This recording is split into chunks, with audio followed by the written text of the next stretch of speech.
knows best. Hi, friends, and welcome back to Brenna Knows Best. I'm your host, Brenna Berg. Hi, how are you guys? Happy Friday. Oh my gosh, you guys, I'm so excited to catch up. Two things before we start. I just ran out. I literally was recording for like 10 minutes and it was already a hot mess. I said, let's take a breather. Let's restart. And I didn't have my engagement ring on. I typically am really good about putting it on for the pod, but I forgot about it. And this leads me to two talking points.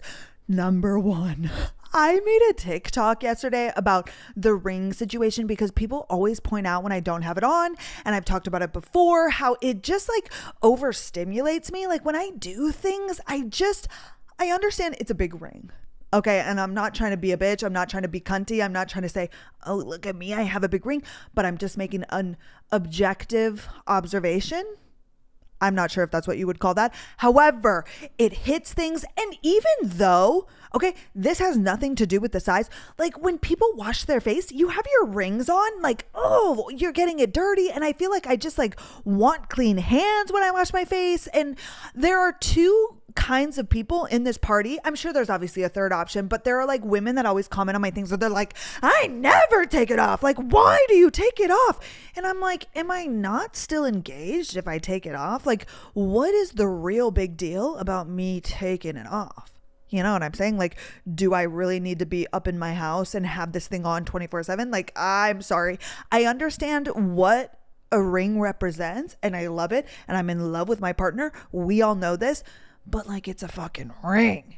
You know what I'm saying? Or there's other people that are like me and they're like, nope, I have to take it off. Like, yeah, when I'm doing the dishes, like I don't want it to get wet. I think there's a lot of things that go into it. I think I get overstimulated. I think I don't want to ruin it. I think that it just, I don't know. I'm also a forgetful bitch. Like we know I never put on jewelry. I never have on my earrings. I do, however, always have a necklace on because I just don't take it off. But other than that, I'm so bad just about being a girl. Really.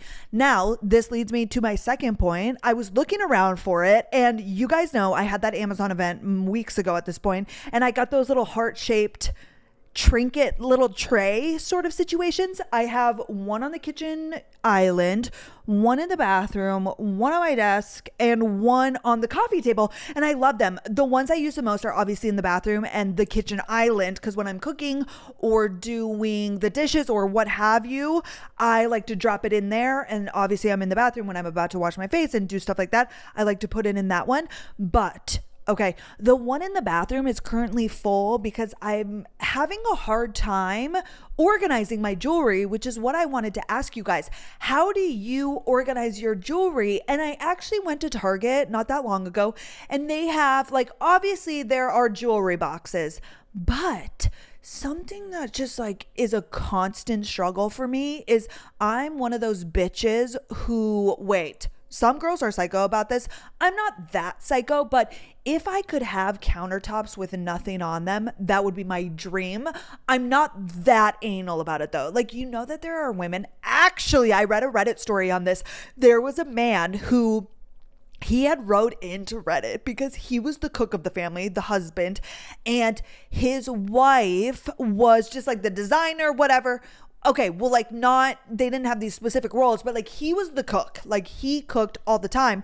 But his wife, okay, was really big on decorations, and she would decorate the island and the cupboards, and she would just fill them up with junk, like not kitchen stuff, just like total stuff, which now that I'm thinking about it, I feel like most women are the people who don't want anything. Like, you know, the women that hate having things on their counter, like they don't want a toaster, they don't want anything, right? And I get that. I'm on that camp, but okay, let me just finish off this Reddit story. He told her that he was no longer going to cook until she got rid of all the shit on the counter. He's like, it's not functional. He couldn't actually cook. Like, there was so much stupid fucking decorations.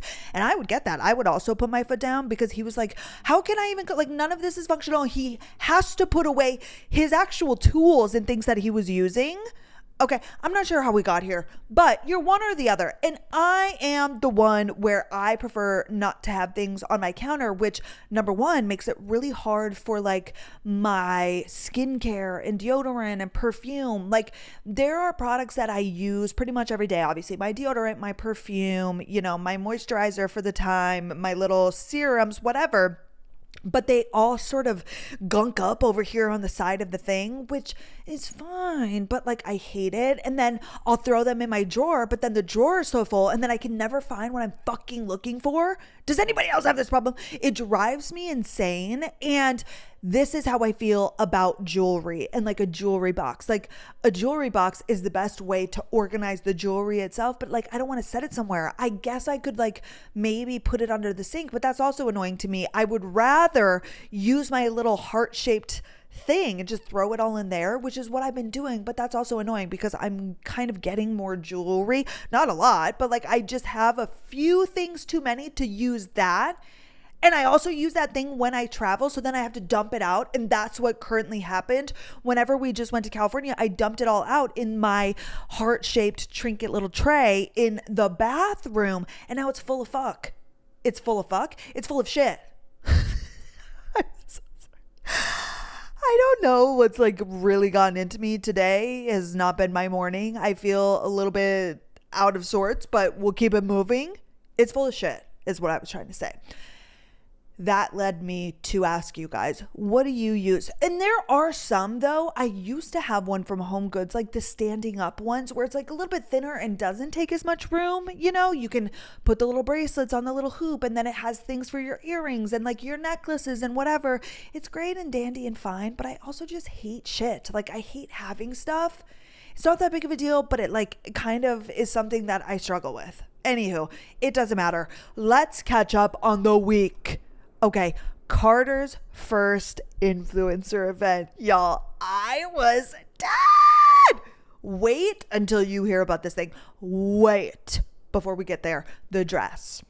I want to clear a few things up. And also I might get canceled for this and this is so bad and I really shouldn't be like publicly admitting this on a platform, but let's get into it and then I'll explain. I ordered the Amanda Uprichard outfit. Okay, from Amazon. I told you that, but it hadn't come by the time that I filmed the episode. Y'all, this thing came and I'm actually so pissed it didn't work because it is the cutest little outfit I've ever seen. It looks like a tank top and a skirt. I'm going to describe it for you. However, they call it a romper and it is a one piece. So it's attached, but it's a situation where it looks like just a white skirt. And then, the style that's kind of currently in right now where it's like a tank top and then it has buttons and then it's like a longer tank top. So it kind of sits over the skirt. That's what it was. So it was white. It had gold buttons, but it was a one piece. You kind of get into it like a romper. Well, when I ordered it, okay, let me say I am a size 6 through and through. I am quite literally the perfect size 6. I am 5'9". I am 153 pounds. I literally weighed myself this morning with Carter. Carter was like 232. I said, oh my God, you're 80 pounds heavier than me. I'm so dainty. I have a 28-inch waist. Okay, I'm like a 33 under bust. My bust is like a 34. Let's be so fucking for real. My boobs are like not there. And then, yeah, I just like pretty much fit the exact dimensions of a 6. Every dress that I have is a 6 or jeans or whatever comes in sizes like that.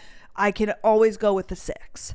Okay, well, on there, it said a small is a size 4 to 6.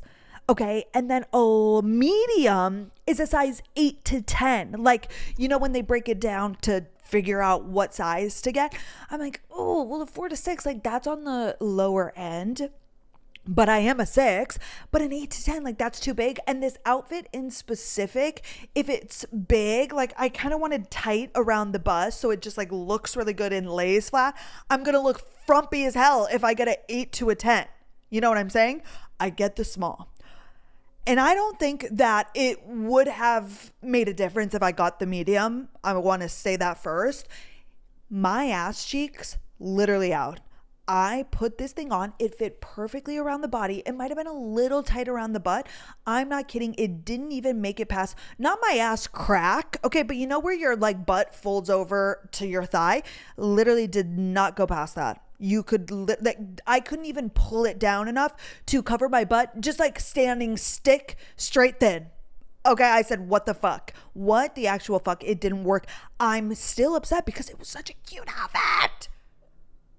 Okay, but we move on. That was Wednesday. Thursday, I dropped Carter off. I'm like, I have to go get a dress. And we went shopping the weekend before and I tried a few things on. I went to Nordstrom in specific and Carter came in the room with me. I tried on this CB dress, House of CB. Okay, if you know, you know. The cutest dress. They only had a small and they only had a large. I tried on the small. I couldn't zip it up. The large was too big and too frumpy and had like an open back situation. It would have been so freaking cute, but it just didn't work because they didn't have a medium. And then I tried on the Staud dress. Okay. Staud. They are, I don't know if you call them designer, but like a higher end, nicer end clothing line. And they have like, if I had to pick a brand at Nordstrom, there are a few, but Staud is something that I always look at and come back to. And I actually don't own anything by them. Nanny Mom did. And me and Nanny Mom are almost the same size. She's like 5'7", I believe, but like my same body size and type, just like a tiny bit smaller. And she has boobs. Unfortunately, I do not. But she has a few pieces and they're just like the best basics with the best like simple neckline. You guys know I like really simple, really basic clothes.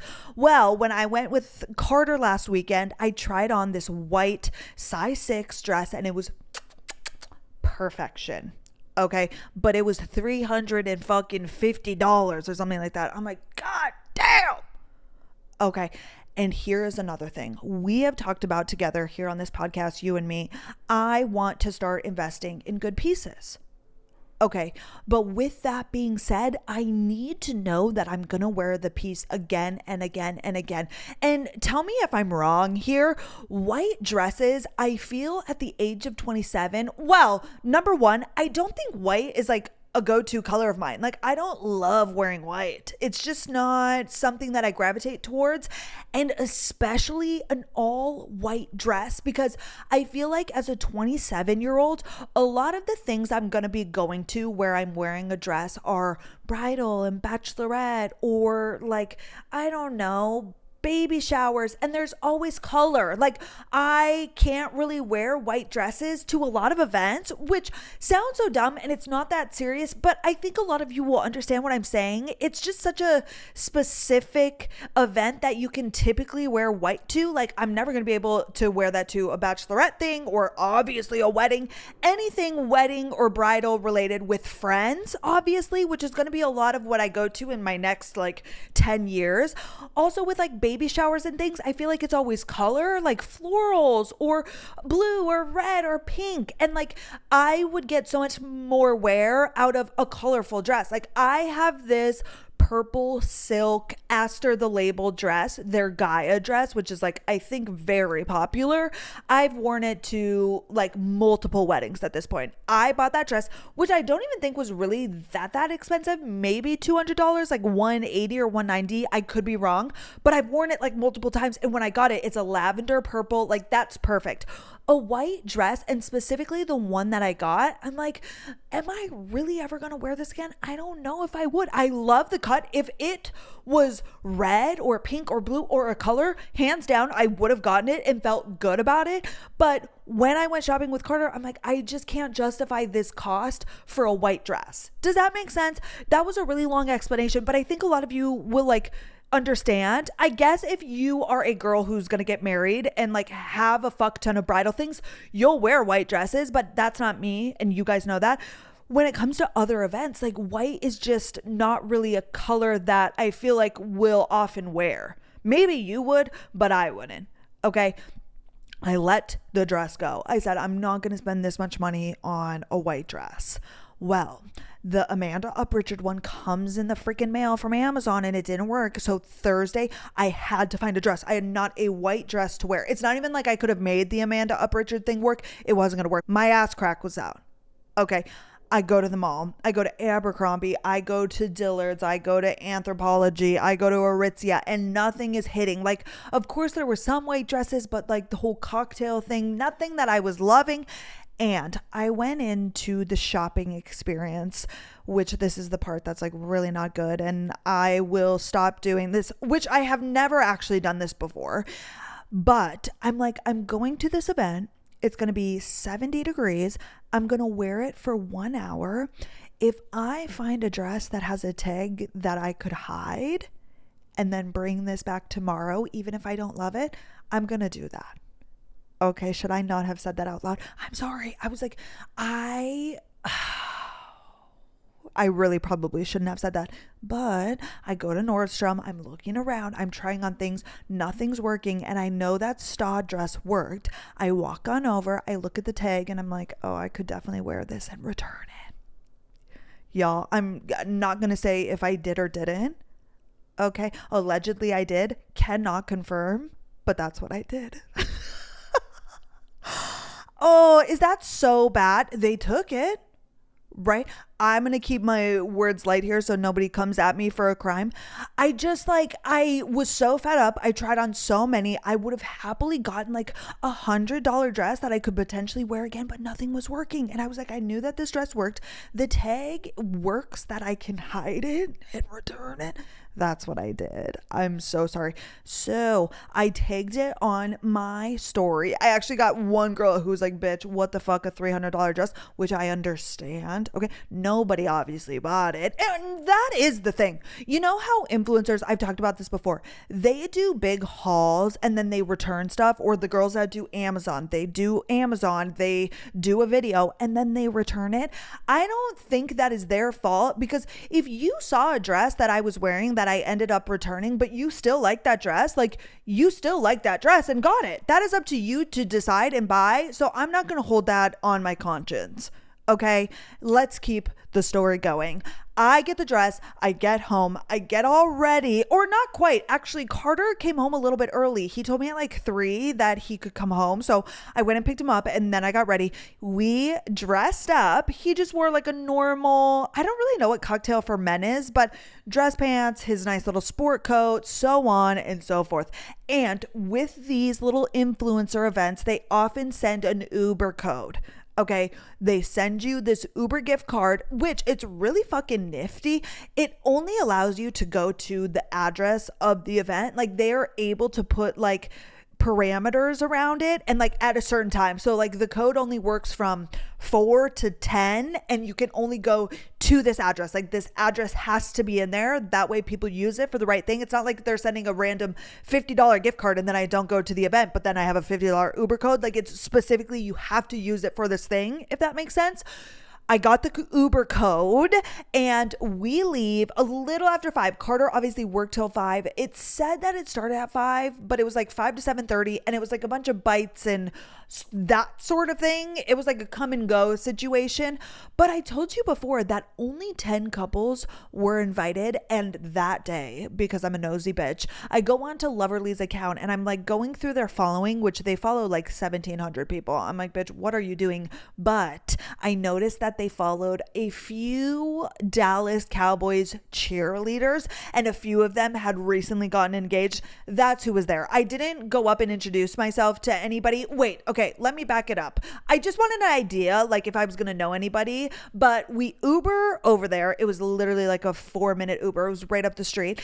And we walk in, we say hello to the people. So the people that were there were 2 girls from Loverly, and then there was the Indochino workers, and then there were like photographer, content people, because obviously that's always going to be a thing.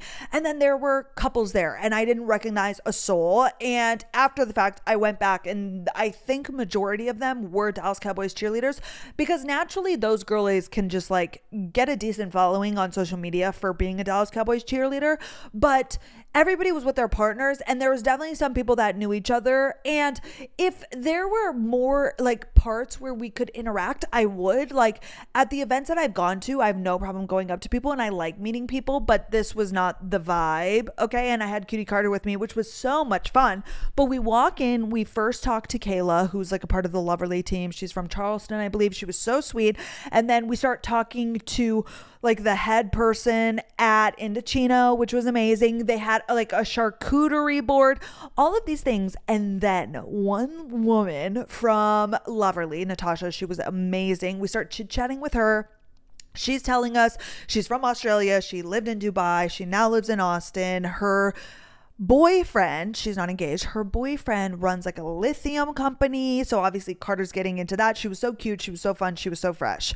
Well, she kind of leans in after a while and she's like, this is kind of on the down low, but we're gifting only like a couple people an entire custom suit and you're one of them.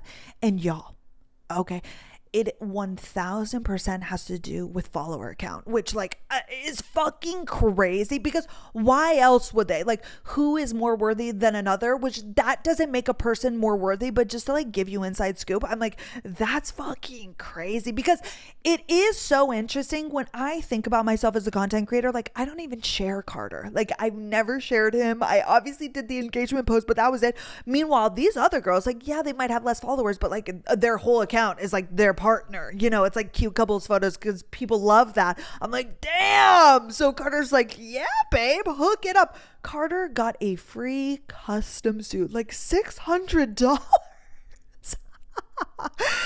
And I don't think I've said this before, but my new manager, her name is Jillian. And I texted her obviously earlier that day because we talk like every single day, but we're going around and kind of looking, like they have ties out and they have like all the different kinds of suit materials. So Carter's like looking around, and then we get set up with a guy, Phil, who was incredible. He works here at the Indochino in Dallas on Knox Street. He went around with us and like picked out all of the fabrics and what the custom thing is going to say in the middle and the label and like this and that and whatever. We bounce around and Carter looks at me and he goes, tell Jillian we want to do more of these events. I said, of course you do, you freaking user. All right. Did I ever get a thank you? No. Okay. He was loving it, you guys. He's like, this is awesome. No, fuck. What do I get? Right, what do I get? I'm the one who brought you here, but no, I'm so happy. Oh, and the event primarily was supposed to be for, obviously, hello, Loverly put it on, engaged couples. So the idea was that these people could look around and get their suit for their wedding. Right. That's the idea. They're trying to expose them to a new menswear company. That way people could talk to these associates. Like, that's what the majority of people were doing. I don't know who else got a free suit. I don't know, because we were not supposed to say anything and I didn't talk to anybody else. But I think regardless, like, these people were going around with an associate to like talk to the girl about like the florals and the colors and what they're thinking. And like, that was the goal. Right. Well, of course, Carter's like, I need a new work suit. We're not having a wedding. He's just getting a free work suit. I love it for him. I absolutely love it for him. And that's why I was really excited to take him, because I was like, if it's at a menswear store, surely, like, I thought maybe a white button up top. I was like, I think you'll probably get like at least a shirt or something, which is cool. Like a free anything to me, like I'm still like, holy shit, that's amazing. So we go around. He's like, tell Jillian we want to do more of these. I'm like, okay. And then you guys, so we stick around, we chit chat with everybody. He picks out the things, and then we had to set up an appointment, which we actually went this past Sunday, because he has a work retreat in like 2 weekends in Houston, and he really wanted it by then. You guys, he chose a fucking swaggy suit. He has like a navy, a gray. He has 2 other ones, but I think he's bigger now. I think he's put on some muscle. And this one that he got at Indochino is like a, not necessarily plaid, but like a very like bold print. It's like kind of similar to plaid, but like not plaid. Do you get what I'm saying? It's like got tons of different colors and kind of like, stripes and this and that. I'm like, this is going to be crazy, but he can mix and match it. Like, I think he'll be able to wear, especially the top, kind of like as a sport coat. Like, he could wear it with navy and gray. Like, it kind of has all of these neutral colors in it, which is amazing. But altogether, the pants and the top is going to be fucking crazy. I'll show you guys a picture when it comes in.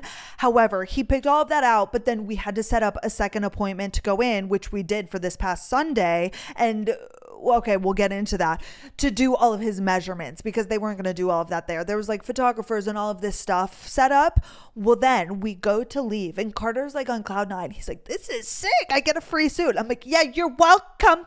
You're welcome. Well, we're heading out the door. I go around and obviously say goodbye to like all of the people from the brands and whatnot. And they were all so sweet. And Kayla from Loverly, she's like, oh, wait 1 second. We've got like something else for you. She comes back with these 2 Dagny Dover bags, like almost like carry-on bags. And I think that was the idea for a wedding, because again, this is like supposed to be wedding themed. I'm like, y'all, oh, that was the other thing. We're walking around and obviously everybody's talking about their engagement and like all of that, because they only invited engaged people. Well, we're like, we're eloping, they want to know all of the wedding details. And I like look at Carter and I'm like, oh fuck. Like, I kind of felt like not bad, but I am not the target audience for this. Like, we aren't even having a wedding. Well, these little Dagny Dover, they're like carry-ons. And I think the idea was like for our wedding, they're all black, like super sleek, amazing. And then inside of them, they had another bag, like a toiletry bag. And then in mine, you guys, this was incredible. And actually somebody commented back on my Instagram story when I mentioned this.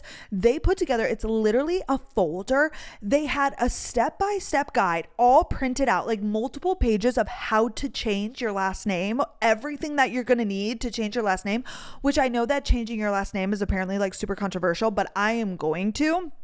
And so it had, first steps, like you do the marriage license, you get married, obviously. And then it's like, you need to send this thing in. And then it attached the form. And they also, with the packet, put envelopes with the postage stamps. So all of the things that I need to send in, they not only gave me the thing, but then also gave me envelopes and postage stamps to send the things in, like step by step. And then it's like, you need to go here and then the DMV, or like, here's the paperwork for this to send off, and so on and so forth.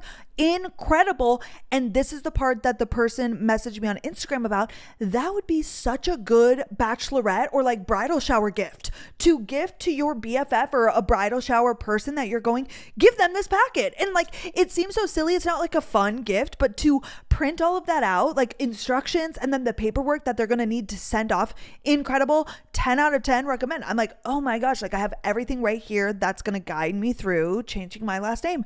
Amazing. Love it. But anyways, that was the Indochino event. And as we got into the Uber to go home, Carter has both of our bags and he's like shuffling through them, looking. He was like, oh my gosh. He's Googling like how much the Dagny Dover stuff is. I'm like, babe, act like you've been here before. Okay. Even though it's still amazing. And I low-key do the same thing. I'm like, I cannot believe all of the free shit. It's crazy, but that was amazing. Then Friday rolls around and Cutie Carter's family came to town. Okay. His parents came and they flew into Love Field. They stay at literally the hotel right across the street. Okay. Right across the street from our apartment is a hotel, which is perfection because we can all go back, take a nap. We can then meet up just at their lobby. It's perfect. Friday night, we went to the Fort Worth Rodeo, which if you don't know, it's a rodeo that literally they put on every Friday and Saturday night.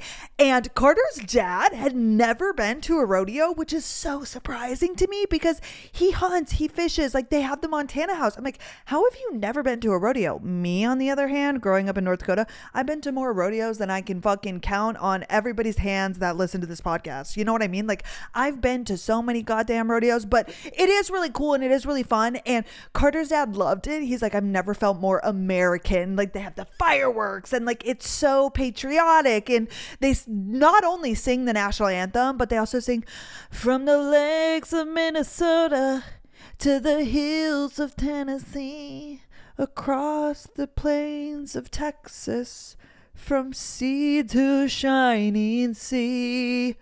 I think that might not be the right lyrics, but you know that song. What's like the main part? Wait. From the shining sea.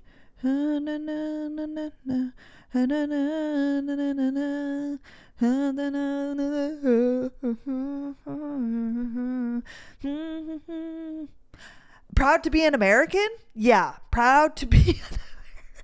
I'm so sorry. As I was like trying to sing the lyrics and remember what the song was, I was feeling so bad that you guys are on the other end having to listen to that.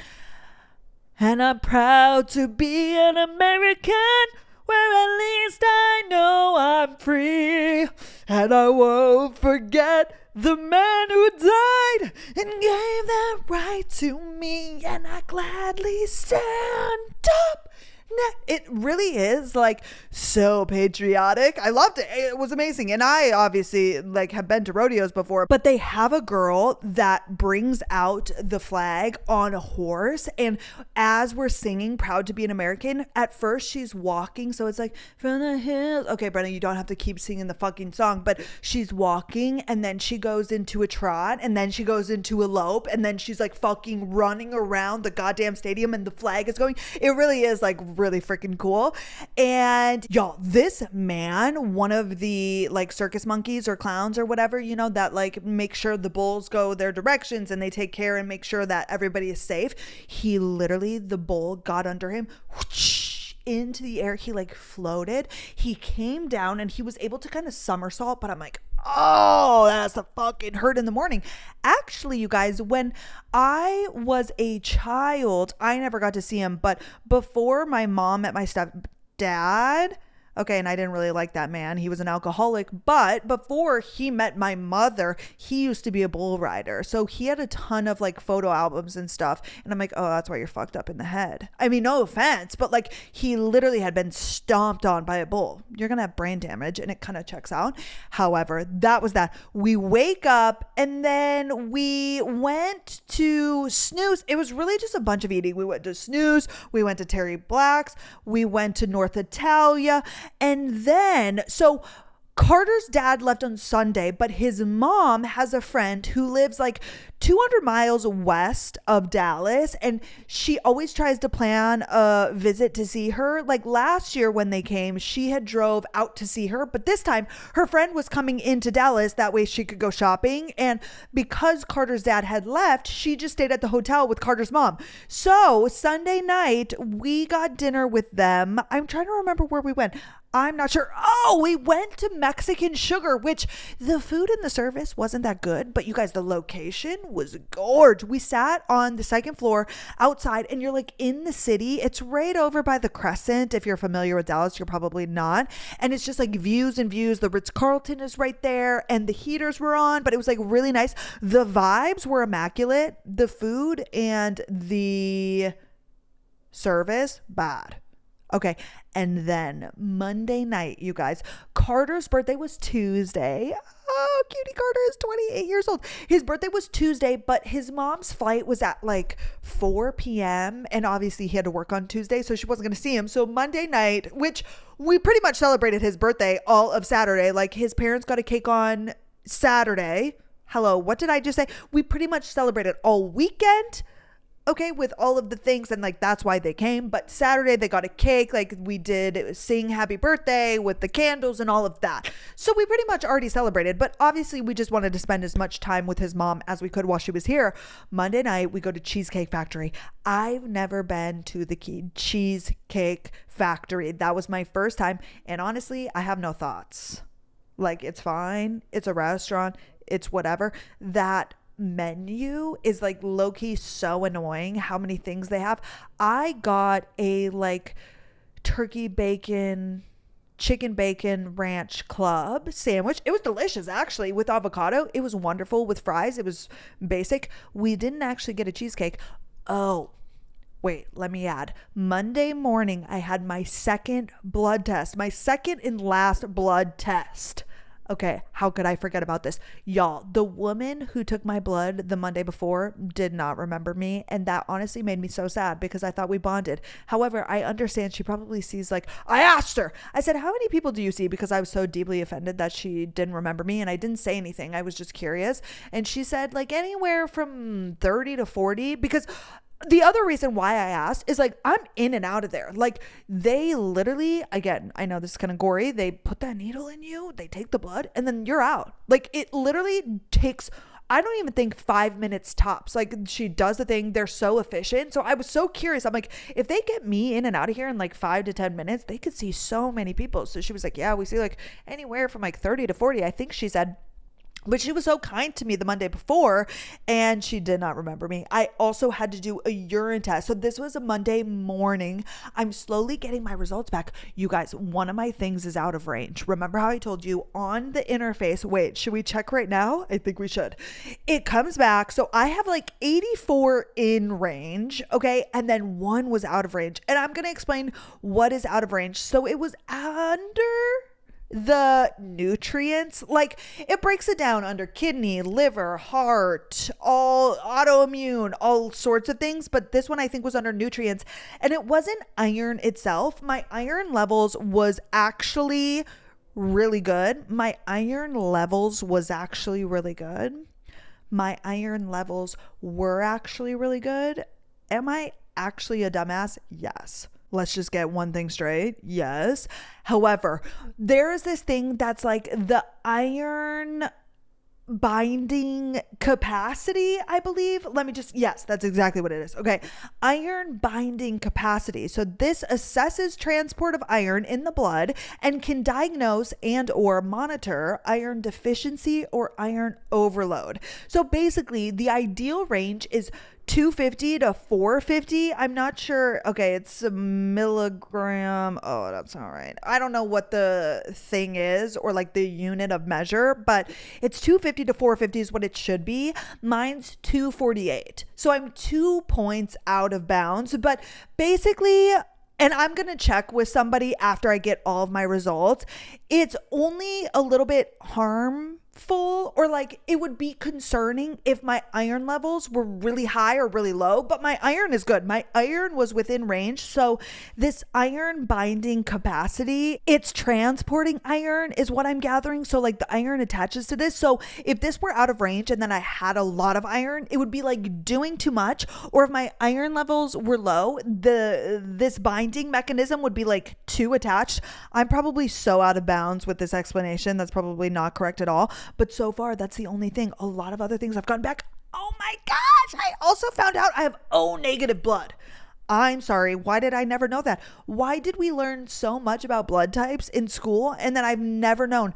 And I actually pulled up my lab core from when I had my physical last year. It never said in there. I looked through the whole entire document and it didn't even tell me my blood type. I'm like, what the fuck are we talking about? I am O negative, which that is the universal donor. Every single blood type can take my blood. You're welcome. I've actually never donated, but I probably should. They say that they want it often, like they could always use more because it is the universal blood type. If you don't remember from school, you know, there's A blood, there's A positive and A negative, because what is that thing called? The rheumatoid factor, something like that. It's either positive or negative. So there's A positive, A negative, B positive, B negative, AB positive, AB negative, and then there's O positive, O negative. Okay. But some can take other bloods and some cannot. Like I think O positive can only take O positive blood. Do you get what I'm saying? Like it was kind of in that square, if you remember, and it's like, okay, so AB positive can take A positive, B positive, and AB positive or whatever. Does that make sense? So O negative is the universal donor. Everybody can take that. And I think it's kind of rare.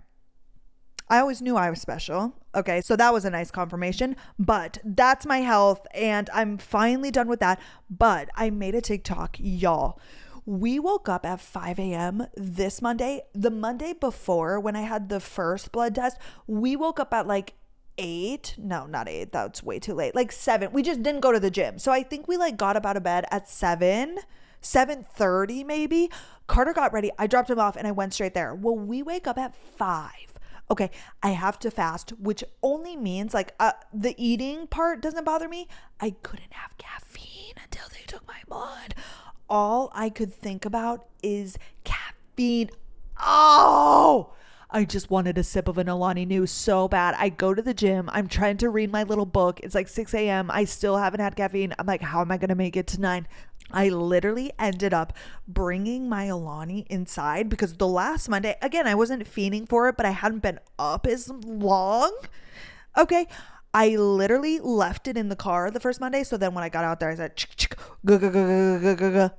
well, this time, okay, because I was losing my goddamn mind, I brought it in with me. I'm not even leaving like the literal cubicle. I'm like,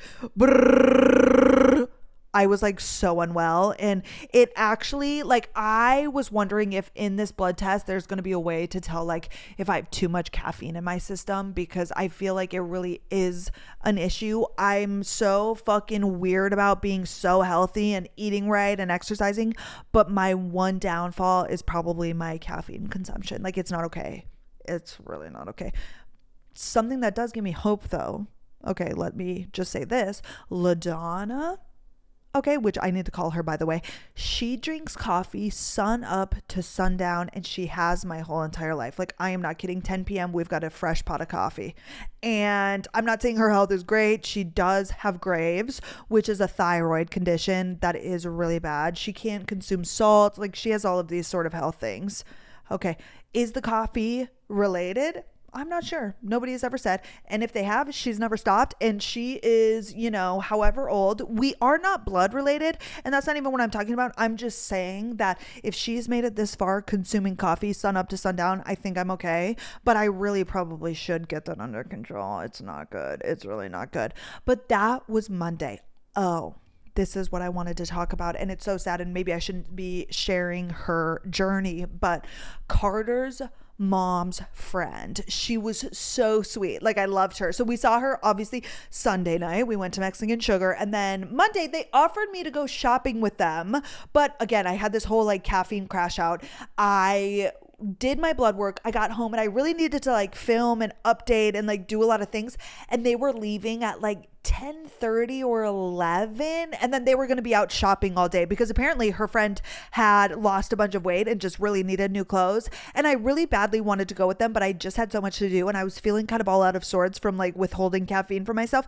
I said, you guys go and I'll meet up with you later. But we meet up later. We go to Cheesecake Factory, and Carter's mom had told us this before. Well, actually we knew last year, but it got brought up while we were with her. Basically, and this goes back to the health thing, and this is a perfect fucking example of what I'm talking about. This woman, okay, she's from Canada, and then they moved to California, and they were neighbors. That's how they met each other. So they've been friends since like the kids were little. She has kids around Carter's age or my age. So like they just, you know, I'm realizing that with older people, with like children, a lot of your friends are just like who your kids are friends with, or your neighbors, or like people that, you know, from sporting events. Like those are the people you're around. I guess also, which her friend was like, I am not a Mormon, but Carter's parents in specific, all of their friends are Mormon. This one is like one of the only ones that is not. They just so happen to be neighbors, but all of their other family friends are Mormons. That makes sense. So like in the church is also how you can find friends. But this woman, they moved out to West Texas like 4 years ago.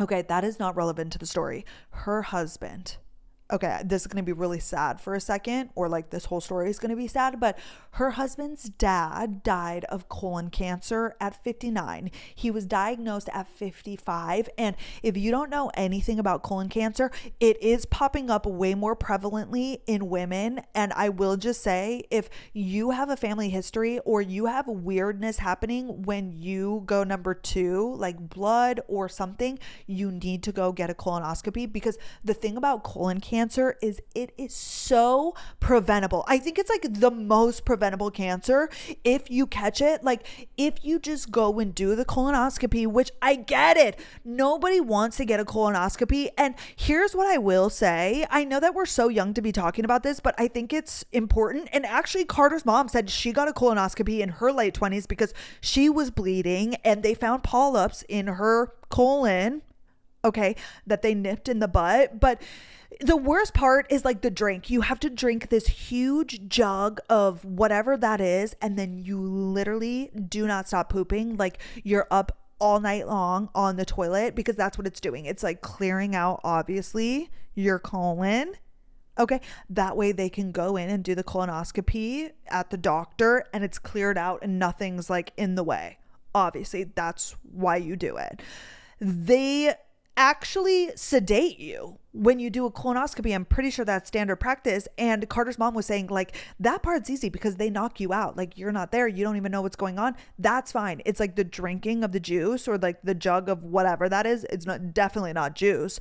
But anyways, so this woman, her husband's dad died of colon cancer. And like, especially for men, that trait is in men. And like, it's so hereditary.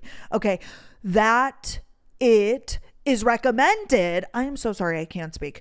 They recommend that if you have a dad or a grandpa or an uncle or any male in your family bloodline, that you get a colonoscopy earlier. Like I think it's recommended for all men at like age 55, which I think they're lowering it. It used to be like 55, but now they're saying like 50 or maybe 45 or maybe earlier than that.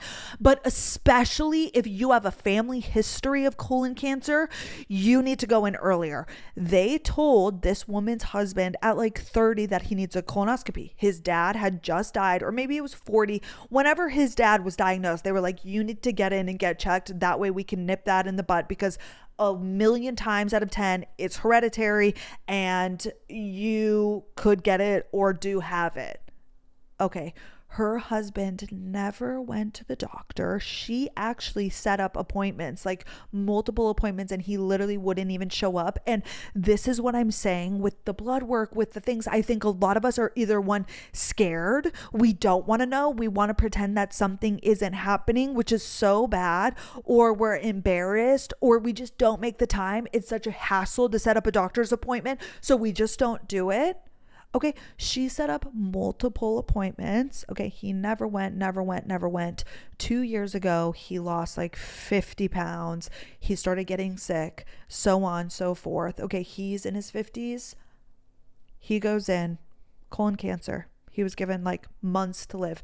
It's now been like 18 months, but he's like about to pass. This woman's husband who's 50, when this was so fucking preventable. Like it just makes me so mad and so sick and so sad for her. And she begged him to go, and then finally she stopped after years and years of setting up the appointments, and now he's gonna pass. It's all over his body, and it's just like, oh my gosh. And I'm so sorry to make this so dark, but it's like, number one, if you guys have a brother, a dad, a boyfriend, know the family history and like do whatever you have to do. I already just set up Carter a doctor's appointment, just a physical. I set it up for next month because I'm like, just go get blood work done. And he wants to do it. Like he wants to go to the doctor, but he just hates the admin stuff, which we've already delegated, and I'm already in charge of all of the admin stuff in our lives. I set up an appointment. I'm like, let's just get blood work. Let's see what everything is at. That way we know what's happening. And you cannot be like scared. You cannot be that stupid to not go and get these things figured out. Like he literally was given however many months to live. He's about to pass, when he could have just gone in and gotten the colonoscopy years ago, taken care of whatever was obviously there, and be fine and live longer. Like I just, oh my gosh. And like, obviously I'm not here to judge anybody's actions, but it just like makes me so sad. And actually my father has, I think, a cousin or something that had colon cancer or maybe died, because his mom always brings it up to me. Okay. And I'm like, oh, right? What am I to do? Did I talk about this last week? I might have talked about this and I apologize, but like, hello, especially with something like that. Like, why the fuck are we messing around with our health? Our health, we do not mess with. Oh my gosh. Okay, wait, one more thing about my health. I haven't gotten all of the results back, but it did give me my biological age. You guys, I'm 27, almost 28. Guess what it says my biological age is based on my blood work? Guess 16. 12 years younger than I am. Thank you. Thank you. I'm healthy, which I'm like, how did you already give me that if I haven't gotten all of my results back? I don't think I have, because I need all of like the cholesterol and LDL and all of that stuff. I haven't gotten my heart one back because they took multiple vials. Actually, this morning, Carter was like, how don't you have them all back yet already? Like, wouldn't they all be in the same? And I'm like, no, they took like a bunch of blood and they all had different like little barcodes and things. And there were multiple vials. Is that what you call them? I think that's what you call them. Tubes of blood. Sorry if that grosses you out. But anyways, I'm actually 12 years younger than I am. I said, holy shit. I knew I was healthy, but that just made me, gloat. Okay. That was the weekend. I'm trying to think about what else I missed. Oh, Carter's parents giving marriage advice, which was so kind and sweet and cute of them. His dad has asked us multiple times over the weekend, like he so badly wants to know what we're doing for the wedding. And he's like, will you Zoom your vows? Will you? And I'm like, oh, fuck. Like, no, I'm having a really hard time letting Carter's down. What? Letting Carter's family down gently. Like, I know exactly what I want and it has nothing to do with other people, and they so badly want to be a part of just something. And I'm like, oh no. No. And then the religious aspect, like I know that they care so deeply, but it's just like, no, I don't know. I'm so like, I feel so strongly in our decision of what we're doing, but then when I have to explain it to them, it makes me feel weird. My own family, they don't care and like they don't really ask that many questions and they get it. But his family, I'm like, I feel bad. Like for whatever reason, I'm like, y'all, lay off. And I know it's just like from the kindness of their heart and they just want to be a part of like the love, but I'm like, why does it matter so much to you? But his dad, because he's like such a wholesome character, he starts going in about marriage and he was like, I'm gonna give you guys marriage advice. We're literally just like sitting here on the couch. His parents were on the couch. I was sitting on like a little stool, and I don't know, Carter was on the couch as well, or maybe he was on the other stool. And his dad was like, never say the D word, like whatever you do. And I'm like, damn, I can't say it anymore. What are we talking about? Obviously he meant divorce, but I'm not shitting you. When he said the D word, I'm like, wait, what is the D word? He's like, never say it.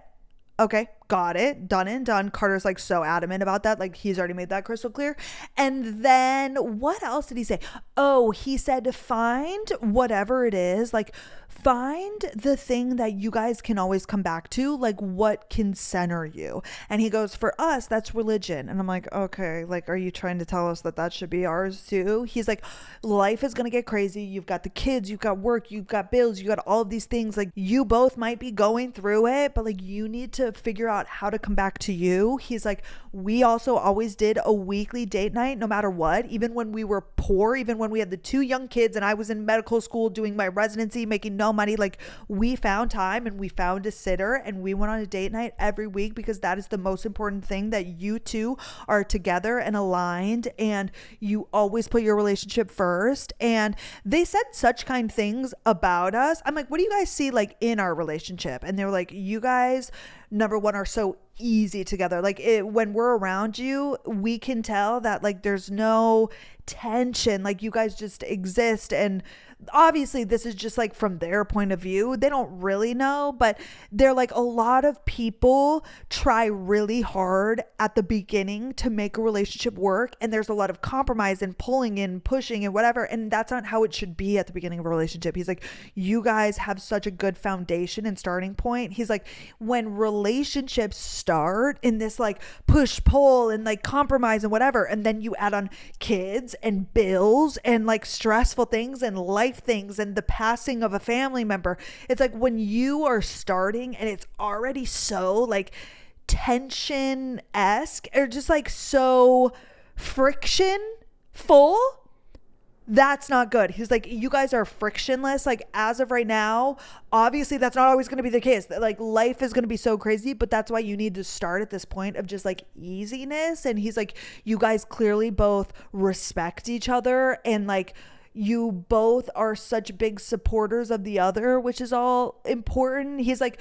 obviously I can't tell what's like going on in your relationship. He also told me, Carter's dad, he was like, Brenna, if you come to me for advice, I'm always going to tell you to go figure it out with Carter. And I'm like, well, I don't think I would ever come to you, no offense, but like, I get what you're saying. He's like, I'm not gonna give my 2 cents ever. Like, that's for you guys to figure out. He's like, Carter's mom, on the other hand, she might have some words to say. I'm like, okay. But they were so sweet, which actually, you guys, okay, 2 nights ago, we were getting ready for bed.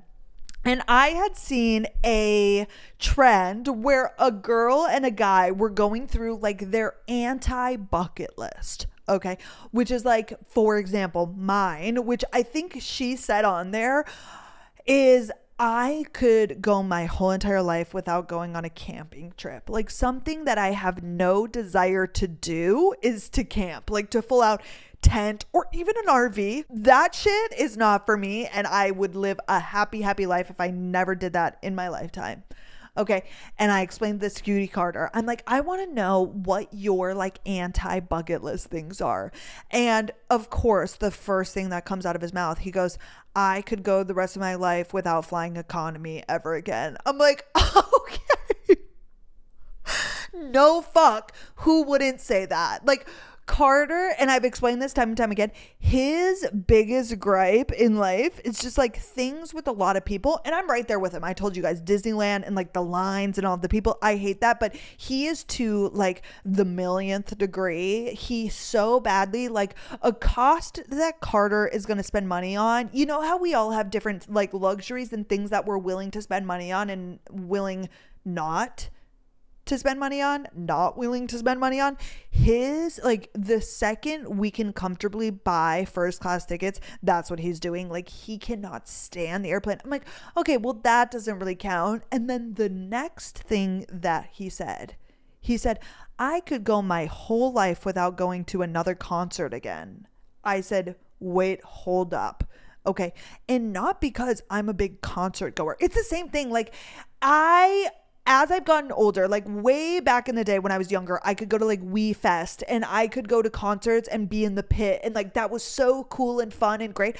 I would never fucking do that again. My ideal, I would go to a concert of somebody that I want to see if I had good seats and it was a seat. If I wasn't like surrounded by people that are trying to like step on you and get closer to the stage, like that to me is like, oh, repulsive. It's so funny how when you're younger, like things are just so different. Like, that was so exciting. I went to so many concerts. I went to like Thomas Rhett a few times. I was in the pit. I've gone to Dan and Shay a million times, Carrie Underwood, Toby Keith, like so many concerts where I was in the pit and I loved it and it didn't bother me. Now, are you fucking kidding me? Nope. I would rather sit in the nosebleeds and have a comfortable seat where people aren't pushing and shoving around me than be in the pit. If they were the same exact dollar amount, I would still choose the up top. Like, I do not want to do that.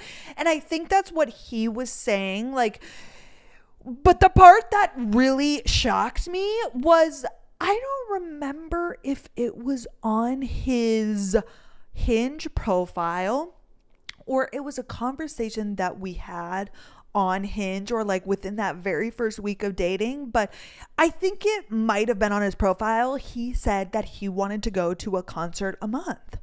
And like, that to me, I was like, wow, that's sick. That's cool. Like, I loved that. And I looked at him and I said, you could go your whole entire life without going to a concert. Why was that one of your Hinge prompts? And he goes, babe, Hinge was a fucking scary, crazy place. Like, you have to answer those things like in a good way. And I'm like, that's a fucking crazy. You're a liar. You're a liar. And Carter's not a liar. He is who he is through and through. And then we kind of talked it out and he was like, yeah, like there are concerts I would love to go to if like we talked about this perfect circumstances, but he was saying the exact same thing. And I'm like, why did you take me to Ed Sheeran? He's like, cause you wanted to. I'm like, I don't know where you got that from. I love Ed Sheeran. Don't get me wrong, but like, it's not a die to see concert. I'm like, I'm so confused because I feel like I thought like very differently about, which I guess, why would I think that? We have not been to a concert since, and I'm not dying to go. If there's somebody I wanted to go to, or like it was like with a friend, I remember my friend Natalie, her mom got tickets to Sabrina Carpenter through their work, and she was trying to get me a ticket so I could go with her. Like an event like that, totally, I'm there. Like that's amazing. But yeah, there's nobody I'm really dying to see. I feel like, let's talk about artists really quickly. The artist that I would want to go to now, I am kind of sad I missed Sabrina Carpenter. It was like after she came that I started listening to her music, and I'm like, oh, these are bops. I would love to go to Shania Twain again. I would love Justin fucking Bieber. And really off the top of my head, that's like the only people I think that, any country artist, I really do enjoy country. I think they're so fun, like a throwback, you know what I'm saying? Like a good Tim McGraw, maybe a Kenny Chesney, which I've been to both of those people. But if they were in town and they weren't that far from me and the tickets weren't that expensive, Morgan Wallen, classic, like I'm there. Anybody else, like, yeah, I'm not really like, I've never been one of those people that's like super obsessed with an artist, you know what I mean? Now that we're talking about people, I did want to mention, I watched a podcast with Bre Tesi, and if you don't know who Bre Tesi is, if you have watched Selling Sunset, okay, she was on the more recent seasons, maybe just one. She is a woman who has a child with Nick Cannon. And again, I like faintly remember Nick Cannon from a while and out because I did watch MTV as a child, but he is a man who has, I think, 12 children with like 5 different women. And like outwardly is like a part of each of these families. It's not like he's just been with 5 separate women, which would be insane as it is if a man had like been in that many relationships and had that many kids. No, they're like all open relationships is what I'm gathering, and Bre Tesi is one of them. She also was married to Johnny Manziel. She also apparently dated Nick Hogan, Hulk Hogan's son, in high school. But I've never been, again, like super fascinated. Like I am super fascinated by people, but I just like to hear their story and like know more about them. I watched all seasons of Selling Sunset. I don't know if they're gonna have more.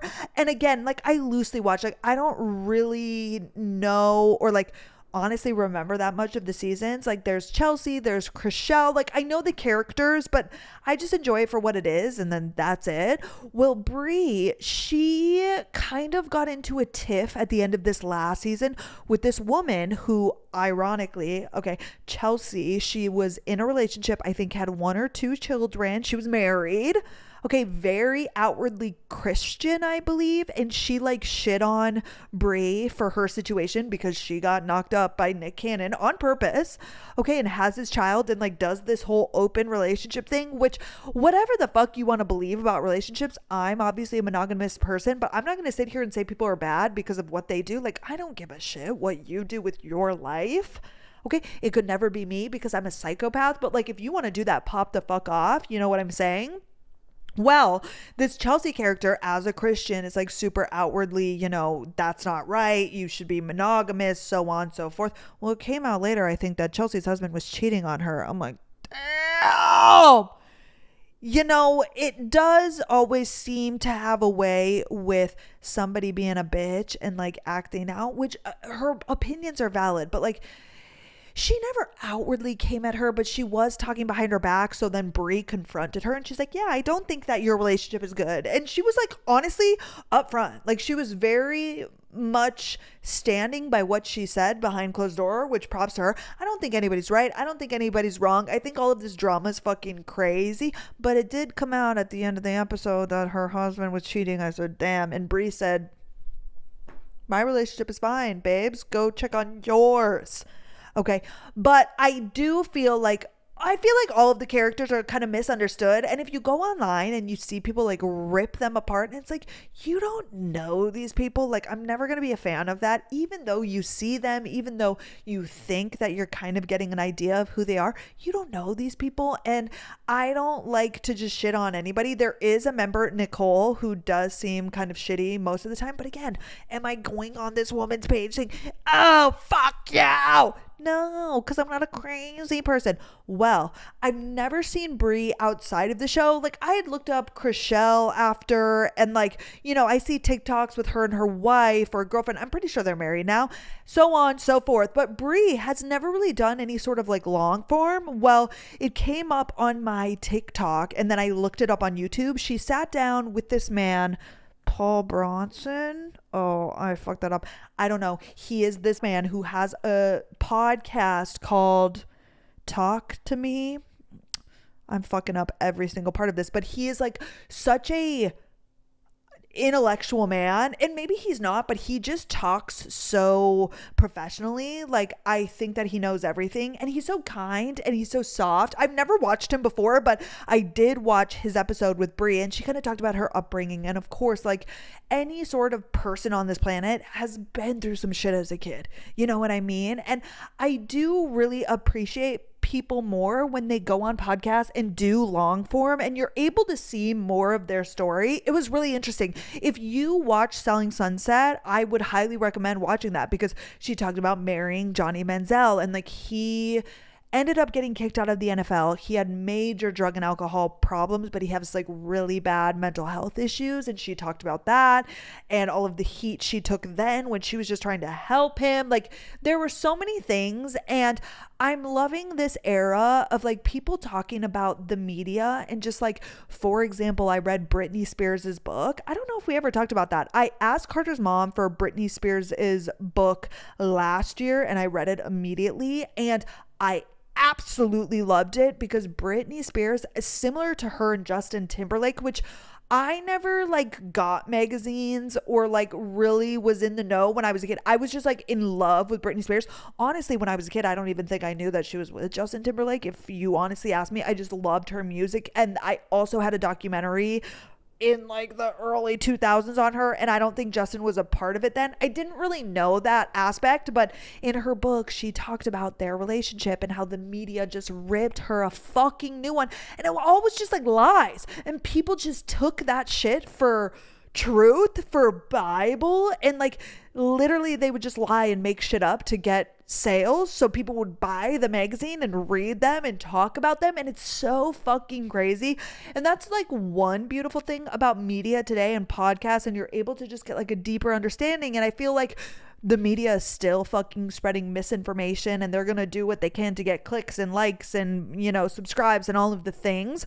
But I feel like there are now so many more people that are able to like talk, not only like celebs themselves, but just like regular people like you and me. And like there are a bunch of news sources now online that are like trying to be unbiased and just like give you the facts. And I love that. I think that that's a really great thing, obviously, but I did really enjoy that. And lastly, you guys, ACOTAR.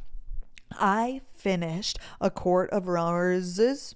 Hello, Roses and Thorns last week. I think after I filmed the podcast, I like had a little bit left. I loved it.